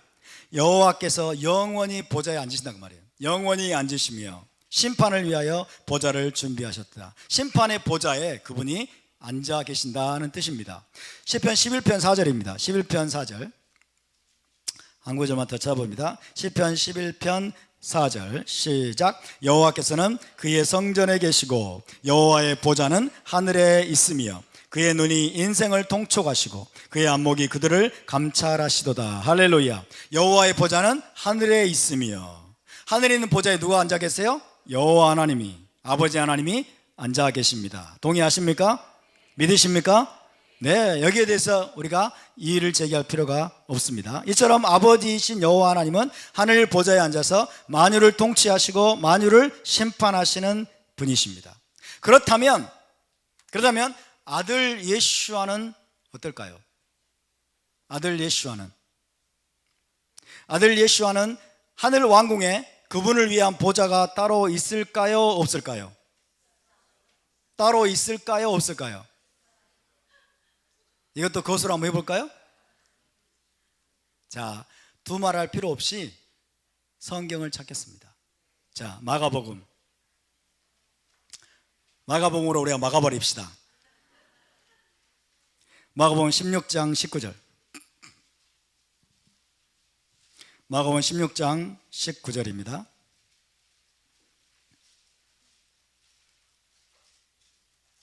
마가복음 16장 19절. 더 이상 우리 헷갈리지 않기를 바랍니다. 시작. 주 예수께서 말씀을 마치신 후에 하늘로 올려지사 하나님 우편에 앉으시니라. 아멘입니까? 하나님 어디에? 우편에 앉으시니라. 하나님 우편에 앉으시니라. 하나님 우편이라 함은 하나님의 보좌와 같은 곳이에요, 다른 곳이에요? 같은 곳이에요, 다른 곳이에요? 아니 우편이라고 하는데 저 같은 곳이라고 그래요. 하나님 우편이라니까요. 구별되는 자리가 있다 그 말이에요. 구별되는 자리. 하나님 우편에 앉아 계세요. 그 말은 무슨 말이에요? 중앙에 누가 계신다? 하나님이 계신다. 아버지 하나님이 계시고 그 우편에는 아들 예수와께서 앉아 계십니다. 아멘? 만약에 그렇지 않다면 여러분 아버지의 자리를 차지하고 있으면 아까 말씀드렸잖아요. 아버지와 아들은 구별되는 존재라고. 구별되는 존재인데 둘이 한 자리에 앉아 계세요? 말이 돼요? 말이 안 돼요. 그러니까 아버지와 구별되는 자리가 있습니까 없습니까? 있습니다. 그것이 뭐예요? 하나님 우편이에요. 하나님 우편에 아들 예수와가 앉아 계신 보좌가 있습니다. thrones, 보좌가 있어요. 또 찾아볼까요? 자, 누가복음 22장 69절.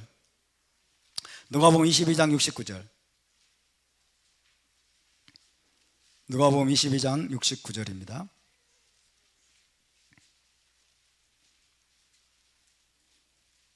누가복음 22장 69절 시작. 그러나 이제부터는 인자가 하나님의 권능의 우편에 앉아 있으리라 하시니. 하나님의 보좌의 우편입니다. 권능의 우편에 앉아 있으리라. 그냥 중앙이라면 우편이라 말할 필요가 없어요. 그렇죠? 하나님의 보좌 우편에 앉아 있으리라 말씀하죠. 로마서 8장 34절. 로마서 8장 34절입니다. 빠른 속도로 찾아주세요. 성경을 통해서 우리가 진리를 확증하겠습니다. 로마서 8장 34절. 자, 시작. 누가 정죄하리요? 죽으실 뿐 아니라 다시 살아나신 이는 마시아 그 예수와 시니 그는 하나님의 우편에 계신 자요 우리를 위하여 간구하시는 자시니라. 할렐루야. 하나님 어디에 계신다고요? 우편에 계세요. 우편에서 어떻게 계실까요? 무릎 꿇고 계실까요? 서 있을까요? 보좌에 앉아 계십니다. 보좌에 앉아서 뭐 할까요? 우리를 위해서 간구하고 계십니다. 아멘? 우리를 위해서 간구하고 계십니다. 누구에게 간구할까요? 아버지께, 옆에 있는 아버지 하나님께. 구별된 존재입니까? 아닙니까? 구별되죠?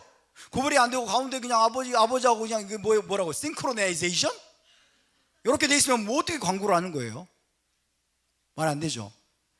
이것이 사도들의 이해입니다. 메시안 유대인 사도들의 이해예요. 아버지와 아들은 분명히 구별된 존재고 아들은 아버지 보좌 우편에 앉아 계세요.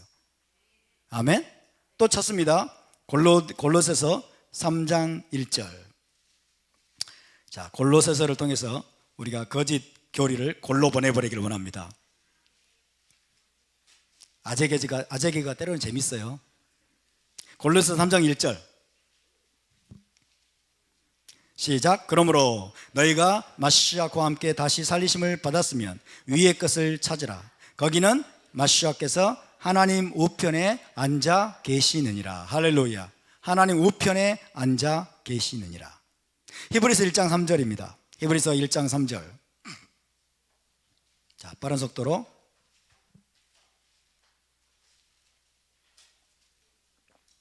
히브리서 1장 3절. 1장 3절. 시작. 이는 하나님의 영광의 광채시요 그 본체의 형상이시라. 그의 능력의 말씀으로 만물을 붙드시며 죄를 정결하게 하는 일을 하시고 높은 곳에 계신 지극히 크신 이의 우편에 앉으셨느니라. 아멘. 지극히 높으신 하나님의 우편에 앉으셨느니라. 히브리서 12장 2절. 자, 12장 2절. 히브리서 12장 2절입니다. 시작. 믿음의 주요 또 온전하게 하시는 이인 예수와를 바라보자. 그는 그 앞에 있는 기쁨을 위하여 십자가를 참으사 부끄러움을 개의치 아니하시더니 하나님 보좌 우편에 앉으셨느니라. 보세요. 요단강에서 예수와가 이 땅에 계십니다. 그리고 하늘 보좌에는 누가 앉아 계십니까? 아버지 하나님이 앉아 계십니다. 예수와께서 부활하시고 승천하신 다음에 하늘로 올라가셨습니다. 그리고 아버지 하나님과 합체되어 버리셨을까요? 아니라는 거예요. 아들을 위한 보좌가 있습니다. 아버지 우편에 지금 그분은 앉아 계십니다. 아멘. 아버지 우편에 앉아 계신다. 자, 이처럼 부활하시고 승천하신 아들 예수와는 하늘에서 하나님 보좌 우편에 앉아 계신다는 것이 유대인 사도들의 이해였습니다. 유대인 사도들은 그렇게 이해했습니다. 아시겠습니까? 그분은 지금 앉아 계십니다. 앉아 계신다는 뭐예요? 안식하고 계신다, 쉬고 계신다, 그리고 간구하고 계신다. 아버지께 우리를 위해서 간구하고 계십니다. 아멘입니까? 그러면 여러분, 사도들이 메시아닉 유대인 사도들이 어떻게 아들 예수와께서 아버지 보좌 우편에 앉아 계신다는 것을 알게 됐을까요? 타나크, 그죠? 타나크에서 그것을 가르치고 있기 때문입니다. 타나크에서. 타나크 시편 110편이죠 110편을 가보겠습니다. 여러분 당연히 타나크에서 그렇게 증언하고 있기 때문입니다. 물론 환상을 보기도 했을 겁니다. 환상을 그리고 본 사람도 있죠. 환상을 본 사람 누굴까요? 스데반이 죽을 때 예수와께서 벌떡 일어나셨어요. 그죠? 인자가 보라, 하늘이 열리고 인자가 하나님 보좌 우편에 서신 것을 보노라 그랬어요. 어디에? 하나님 보좌 우편에 서신 것을 섰어요. 그분이, 예수와께서. 스데반의 그 희생이 너무나 놀랍고 너무나 아름답기 때문에 예수와께서 보좌에서 벌떡 일어나신 거예요. 보좌에 서신 것을 보노라. 시편 110편을 보겠습니다. 사도들로 하여금 아들 예수와 메시아께서 하나님 보좌 우편에 앉아 계신다는 것을 깨닫게 만든 구절이 시편 110편 1절입니다 110편 1절 시작. 여호와께서 내 주에게 말씀하시기를 내가 내 원수들로 내 발판이 되게 하기까지 너는 내 오른쪽에 앉아 있으라 하셨도다. 여기에 여호와 하나님이 계십니다. 여호와 하나님이 계시고 내 주가 있습니다. 내 주는 누구일까요? 그의 아들 메시아입니다. 메시아. 그의 아들 메시아에게 여호와께서 말씀하시는 거예요. 내가 내 원수들로 내 발판이 되게 하기까지 너는 내 오른쪽에 앉아 있으라. 하나님의 보좌가 있고 오른쪽에 앉아 있으라. 다른 이론이 있습니까? 없습니다. 오른쪽에 앉아 있으라 라고 말씀하시는 것을 다윗이 본 거예요. 환상 가운데. 아멘입니까? 다윗의 영적인 눈이 열려서 여러분, 여호와 하나님이 자기 아들 메시아께 말씀하시는 그 소리를 들었는데 여호와께서 내 주에게, 다윗의 주가 바로 메시아입니다. 메시아께서 뭐라고 말씀하시냐면 내가 내 원수들로 네 발판이 되게 하기까지 너는 내 오른쪽에 앉아 있으라. 그럼 오른쪽에 여러분 후줄근한 의자가 있을까요? 아니면 보좌가 있을까요? 오른쪽에 후줄근한 의자가 아니라 보좌예요. 보좌. 바닥에 앉아 있으라는 아니겠죠? 네. 이 말씀을 사도들이 다 알고 있었던 거예요. 그리고 실제로 예수와께서 이 말씀을 인용하십니다. 예수와께서 신약에서 이 말씀을 인용하세요. 자, 마가복음 가겠습니다. 마가복음 12장 35절부터 37절을 보면 예수와께서 시편 110편 말씀을 정확히 인용을 해서 자기에게 적용을 하고 계십니다. 그것을 사도들이 또 듣고 알았습니다. 마가복음 12장 35절에 37절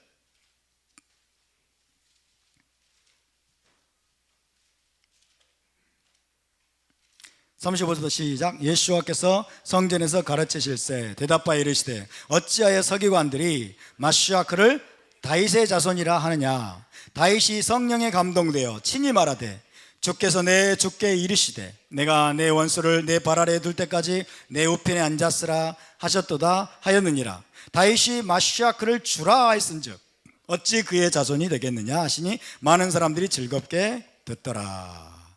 자, 예수와께서 지금 시편 110편에 내 주라는 것을 그리스도 메시아라고 분명히 말씀하고 있죠.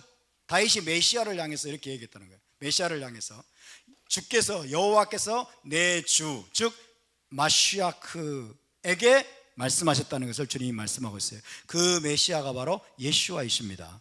아멘.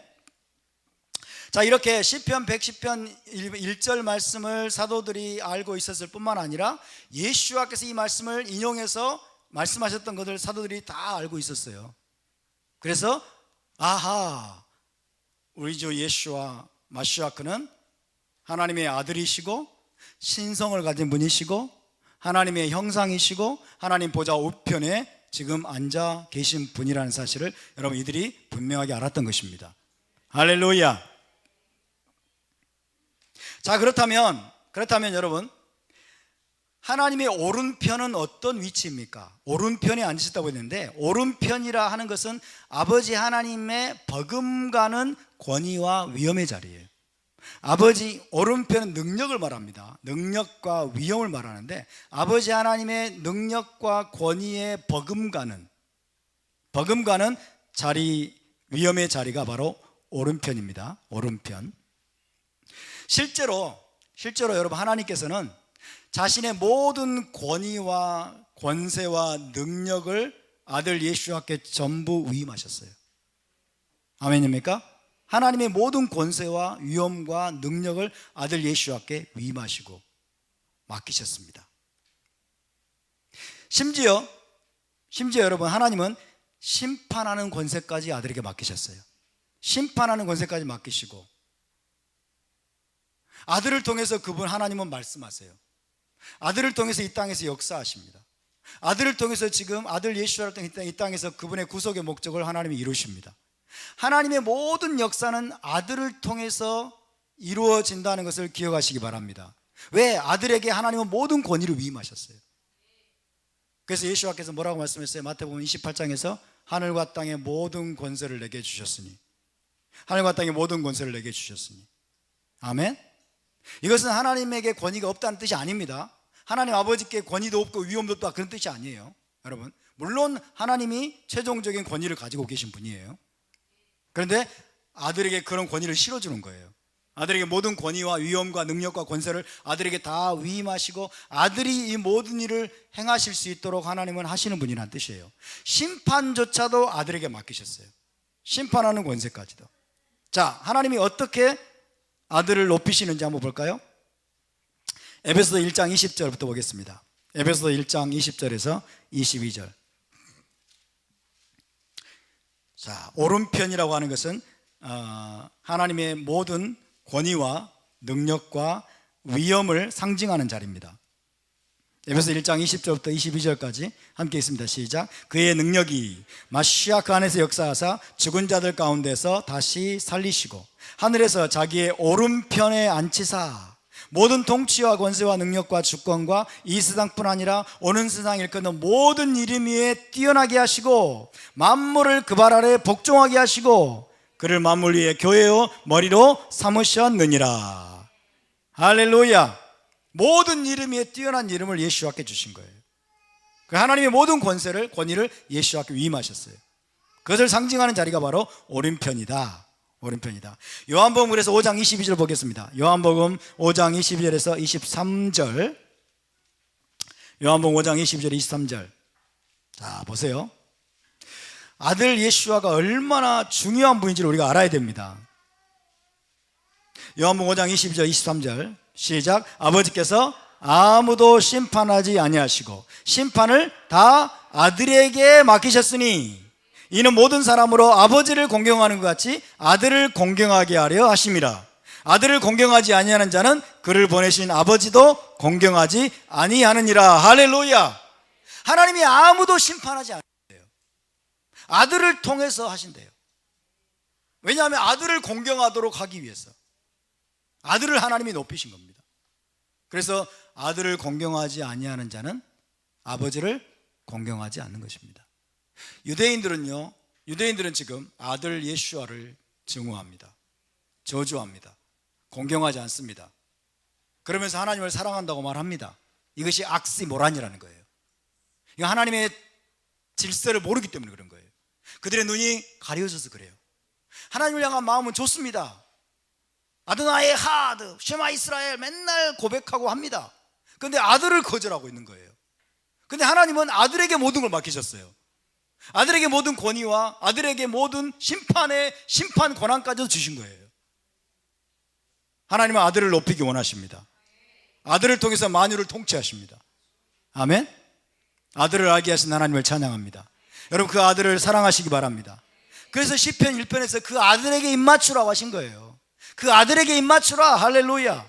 그 아들의 발 아래 엎드려 여러분 그분께 입맞추는 저와 여러분 될 수 있기를 바랍니다. 아들을 공경하는 자는 아버지를 공경하는 거예요. 할렐루야. 또 한번 찾겠습니다. 요한복음 5장 27절 시작. 또 인자됨으로 말미암아 심판하는 권한을 주셨느니라. 5장 30절 시작. 내가 아무것도 스스로 할 수 없노라. 듣는 대로 심판하노니 나는 나의 뜻대로 하려 하지 않고 나를 보내신 이의 뜻대로 하려 함으로 내 심판은 의로우니라. 얼마나 여러분 아름답습니까? 아버지는요 아들에게 모든 걸 맡기신 거예요. 모든 권세와 모든 능력과 모든 영광을 아들에게 다 주셨어요. 근데 그 아들은 나는 아무것도 스스로 할 수 없노라. 나는 아버지의 뜻대로 모든 것을 행하노라. 그래서 아들은 또 아버지를 높입니다. 와, 너무 멋진 아버지와 아들 관계 아닙니까? 할렐루야. 이분이 바로 우리 아버지십니다. 이분이 우리 아들이십니다. 하나님의 아들이십니다. 여러분, 그래서 하나님이 모든 권세를 아들 예수와께 맡기셨고 아들을 통해서 지금 하나님이 여러분 만유를 통치하고 계시는 걸 믿으시기 바랍니다.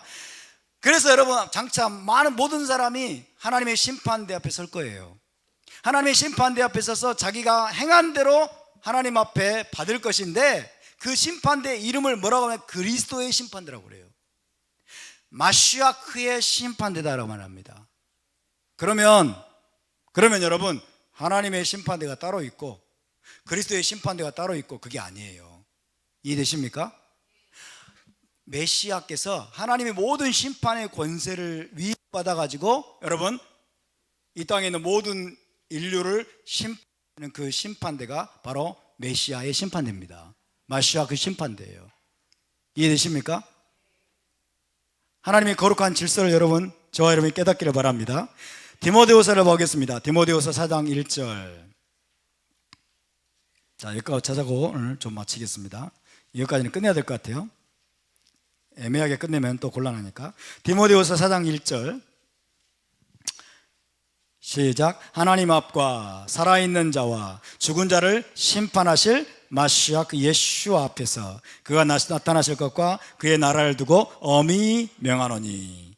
자, 살아있는 자와 죽은 자를 누가 심판해요?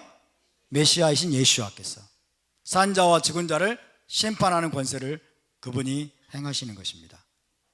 이처럼 하나님은 만유의 심판주이시지만 그 심판하는 권세까지도 아들 예수와께 모두 위임하셨습니다. 할렐루야.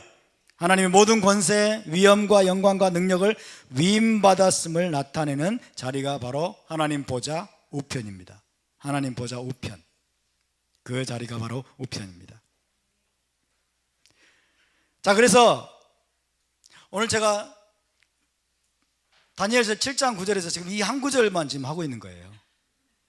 한 구절, 이 한 구절도 지금 제대로 모르고 있으니까, 그죠? thrones, 보좌들이 놓여 있다. 보좌들이. 자, 여러분, 하늘에 있는 궁정에 보좌들이 있습니다. 24장로들이 앉은 보좌를 말하는 거 아닙니다. 그건 논외고요. 하늘에 있는 궁정에 여러분 보좌들이 있습니다. 자, 맨 중앙에 최고의 자리에 여러분 누가 앉아 계실까요? 아버지 하나님이 앉아 계십니다. 아멘. 아버지 하나님이 아버지는 여전히 만유를 통치하십니다. 아버지 여전히 만유를 관할하시고, 여러분 아버지는 여전히 만유를 섭리하시고 주관하시는 분을 믿으시기 바랍니다. 그 아버지 역할이 없어진 것이 아니에요. 아시겠죠? 앉아 계십니다. 자, 그 오른편에, 아버지 오른편에 또 다른 보좌가 있습니까? 없습니까? 있습니다. 또 다른 보좌가 있습니다. 그 보좌에는 누가 앉아 계십니까? 아들 예수와께서 앉아 계십니다. 아버지의 모든 권위를 위임받아서 심판하는 권세까지 위임받아서 여러분 이 땅에서 아버지를 대신해서 구속의 역사를 지금 이루어가고 계시는 분임을 믿으시기 바랍니다. 아멘. 아버지의 보좌 우편에 아들 예수와께서 부활하시고 승천하셔서 지금 앉아 계시고 재림하실 날짜를 기다리고 계시는 겁니다. 재림하실 날까지 기다리고 계십니다. 성령님은 그 왼쪽에 앉아 계실까요? 그런 구절이 없습니다. 성령은 보좌에 앉아 계시다는 말씀이 없습니다. 제가 아까 말씀드렸죠? 성령은 자신의 존재를 나타내지 않으신다고. 자신의 존재를 나타내지 않으세요. 성령은 보좌에 앉아 있다는 구절이 없어요. 그러니까 여러분, 기독교의 삼위일체 교리가 참 위험해요. 성부, 성자, 성령을 어떤 등가처럼 생각을 해버리니까 삼신론적으로 빠져서 마치 하늘 보좌에 세 분이 앉아 있는 것처럼 생각을 하면 이것은 성경의 가르침에서 빗나가는 겁니다. 이해되십니까? 거룩한 여러분, 하나님의 질서가 있어요. 질서. 하나님의 질서가 있고, 아버지께서 맨 중앙에 앉으셔서 만유를 섭리하시고 주관하시고 통치하시고, 아들 예수아가 그 보좌 우편에 앉아 계셔서 아버지의 모든 권위를 위임받아서 이 땅에 여러분 자기 몸을 사람의 몸으로 나타나셔서 이 땅에서 구속 역사를 행하시고 십자가를 지시고 다시 죽음에서 부활해서 승천하셔서 다시 보좌 우편에 앉아 계시고 지금 이제 만유를 심판하실 날을 기다리고 있습니다. 아멘. 성령은 뭐예요? 지금 성령은 아버지와 아들의 뜻을 이루고 계시는 거예요. 할렐루야. 성령께 보좌가 필요하지 않습니다, 여러분. 성령께 보좌가 필요하지 않습니다. 그래서 저 하늘 왕궁에 성부와 성자, 성령 세 분이 보좌에 앉아 계시는 그림은 성경적인 것이 아닙니다. 성경에 나와 있지 않아요. 성경에 나와 있지 않습니다. 그래서 타나크와 사도들의 증언에 따르면 하늘에서 보좌에 앉아 계시는 분은 아버지 하나님과 아들 예수와 마시아크, 그분이 앉아 계십니다. 아들 예수와는 그래서 중요한 분입니까? 아닙니까? 중요한 분입니다. 메시아를 영접해야 될까요? 영접하지 말아야 될까요? 메시아 없이도 구원받을 수 있는 길이 있습니까? 예수와를 거부하고 구원받을 길이 있습니까? 예수와를 거부하고 구원받을 길이 없습니다. 할렐루야. 그리고 이 땅에 여러분 나타나시는 분은 아들 예수와이십니다. 하나님이 아들을 보내시는 거예요. 아들 예수와 마시아를 통해서 그분에게 모든 권세를 위임하셔서 구속을 완성하실 것이기 때문에, 이스라엘을 회복하실 것이기 때문에 여러분 유대인들은 반드시 예수와를 영접해야 됩니다. 영접할 수밖에 없습니다. 예수와를 거절하고 대적하는 자들은 아버지를 거역하는 것이기 때문에 그것은 결코 여러분 구원받을 수 없습니다. 우리가 착각에 빠지면 안 돼요. 유대인들은 토라 열심히 준행하니까 메시아 왕국에 들어가겠지, 구원받겠지. 아니에요. 마지막에는 유대인들이 찌른 자를 보고 예수와를 영접하게 되고 통곡하면서 회개하고 여러분 돌아오게 될 때 전 유대인 공동체가 여러분 속죄함을 받을 것입니다. 속죄함을 받고 정결케 되어서 메시아 왕국에 들어가게 될 겁니다. 할렐루야. 기도합시다.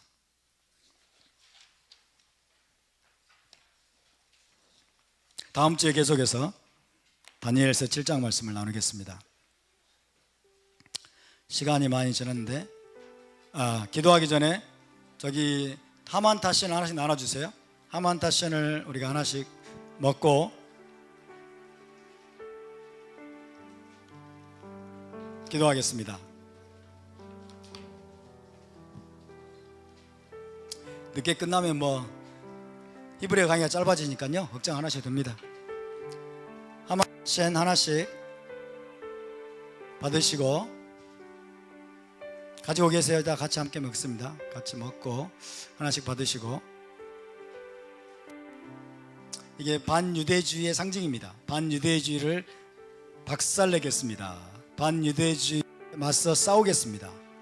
하만의 스피릿에, 아말렉의 스피릿에 맞서 싸우겠습니다 라는 결단을 우리가 하는 것입니다. 하나씩 받으시고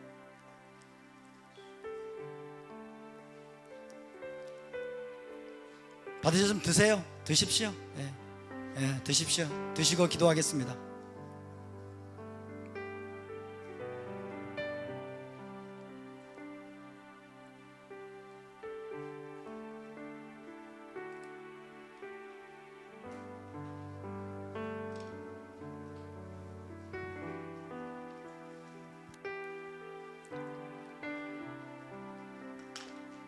저 유아실 2층에도 나눠주세요. 유아실 2층에도 하만 타신 불임절이 다가오고 있습니다. 자, 어떤 경우에도 우리가 이제 반유대주의에 넘어지지 않기를 원하고 반유대주의에 동조하지 않기를 원합니다. 유대인들을 미워하고 증오하고 하나님의 백성을 혐오하는, 나는 좀 이따 먹을게요. 자, 우리 함께 기도합시다. 자, 기도합시다. 하나님 감사합니다. 우리가 예슈아 마시아크, 하나님의 아들 예슈아를 알게 하신 것을 감사합니다. 예슈아가 우리 안에 살아계심을 감사합니다. 그 예슈아를 더 알기 원합니다. 아들 예슈아를 더 깊이 알기를 원하고 아들 예슈아께 더욱더 충성하기를 원하고, 주님 살아계신 하나님, 하나님 만유를 통치하시고 만유를 지으시고 만유를 주관하시는 그 하나님 아버지를 우리가 사랑할 뿐만 아니라 그 우편에 앉아 계시는, 보좌 우편에 앉아 계시는 예슈아 마시아크 하나님의 아들을 우리가 더욱더 사랑하게 하여 주시옵소서. 아들을 공경하는 자는 아버지를 공경할 것입니다. 아들을 사랑하는 자는 아버지를 사랑할 것입니다. 아들에게 충성하는 자는 아버지께 충성할 것입니다. 주님, 아들에게 대한 충성과 아버지께 대한 충성이 하나가 되게 도와 주시옵소서. 무엇보다 유대인들이 예수와께 돌아오기를 원합니다. 유대인들이 그 찌른 자를 속히 보게 하시고, 주님, 유대인들이 공동체적으로 메시아를 영접하게 된 그날이 속히 오게 도와주시고, 지금 전세계 가운데 풀려있는 반유대주의의 스피릿이 주님 다 멸절되게 하여 주시옵소서. 우리가 반유대주의에 맞서 싸울 것입니다. 하만의 영에 맞서 싸울 것입니다. 우리가 주님 아말렉의 영에 맞서 싸울 것입니다. 우리 함께 다같이 동서로 기도합시다. 거룩하신 아버지 감사드립니다. 주님, 불임절을 맞이하면서 주님 하만의 주님 그 괴계를 우리가 기억하고, 하만이 행하려고 했던 악한 괴계를 하나님이 오히려 아버지 역전시키시고 자기 백성을 구원하시고 유대인들을 멸절의 위기에서 구원하신 위대한 구원의 하나님을 우리가 찬양합니다. 위대한 구속의 하나님을 송축합니다. 하나님 아버지, 우리가 유대인들을 사랑하고 우리가 예수와를 사랑하고 우리가 이스라엘을 사랑하는 거룩한 백성 되게 도와주시옵소서. 주님, 우리가 아버지를 사랑하듯이 아들을 사랑하게 하시고 아들 예수와를 더 가까이 하고 아들 예수와를 주님 우리가 더욱더 충성하는 거룩한 백성 되게 하여 주시옵소서. 아들을 통해서 만유를 다스리시고 아들을 통해서 만물을 붙드시고 아들을 통해서 주님 모든 산자와 죽은 자를 심판하실 아버지 하나님을 찬양합니다. 아버지 하나님을 송축합니다. 아버지 하나님을 찬양합니다. 예수와의 이름으로 아버지께 기도하는 법을 배우게 도와주시고, 주님 성경의 질서와 성경의 원리들을 우리가 바르게 우리의 삶으로 살아낼 수 있도록 도와주셔서, 주님 참으로 제자 공동체가 메시아닉 교회로서 정통 토라 아버지여 메시아닉 토라 공동체로서 흠이 없는 모습으로 주님 성장하며 준비되며 신부로 단장되게 하여 주시옵소서. 감사드리며 거룩하신 우리 주 예수와 이름으로 기도하옵나이다. 아멘. 제사장의 축복 기도로 마치겠습니다. 예바레케카 아도나이 베이시메레카 야엘 아도나이 바나벨레카 비후네카 이사 아도나이 바나벨레카 베아셈레카 샬롬. 여호와는 내게 복을 주시고 너를 지키시기를 원하며 여호와는 그의 얼굴을 내게 비추사 은혜 베푸시기를 원하며 여호와는 그 얼굴을 내게로 향하여 드사 평강 주시기를 원하노라. 베셈 예슈아 하마시악 사르 하샬롬. 할렐루야. 우리 하나님께